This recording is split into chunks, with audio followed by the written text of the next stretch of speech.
ఈరోజు మడకశిర నియోజకవర్గ పరిధిలో ఉన్నటువంటి ఏఆర్ రొప్పం గ్రామంలో రిపబ్లిక్ డే సందర్భంగా ఈరోజు తొలితరం స్వాతంత్ర సమరయోధులైనటువంటి శ్రీ వడ్డే ఓబన్న గారి విగ్రహావిష్కరణ జరిగింది.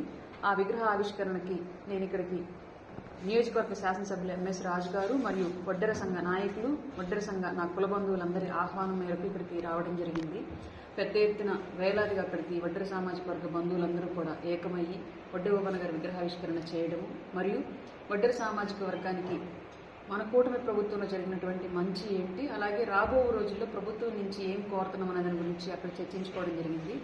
గత 5 ఏళ్ల పాటు మీరు గమనించినట్లయితే రాజకీయ నాయకులు, అలాగే ప్రత్యేకించి గత ముఖ్యమంత్రి గారైనటువంటి వైఎస్ జగన్మోహన్ రెడ్డి గారి తండ్రి గారి విగ్రహాల కోసం పెట్టినటువంటి ఎఫర్ట్స్, వడ్డే ఓబన్న గారి విగ్రహం కోసం మేము ఎన్నిసార్లు ప్రయత్నాలు చేసినప్పటికీ కూడా రాష్ట్ర వ్యాప్తంగా ఆయన యొక్క జన్మదినాన్ని అధికారికంగా ప్రకటించమని, అలాగే ఆయన విగ్రహావిష్కరణలకు ప్రభుత్వం నుంచి సహకారం అందించమని చెప్పేసి ఎన్ని రకాలుగా ఎంతమంది నాయకులను కలిసి అర్జీలు ఇచ్చినప్పటికీ కూడా గత ప్రభుత్వం ఎందుకో ఆ అమరవీరుణ్ణి, ఆ స్వాతంత్ర సమరయోధుల్ని విస్మరించి వాళ్ళ కుటుంబ బంధువులకు మాత్రమే పెద్దపీట వేసింది.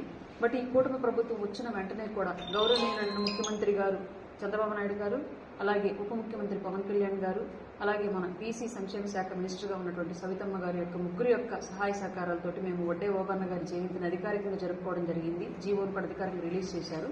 వడ్డెర సామాజిక వర్గం తరఫు నుంచి పెద్ద ఎత్తున కూటమి ప్రభుత్వానికి ఈ విషయంలో ధన్యవాదాలు తెలియజేసుకుంటున్నాము.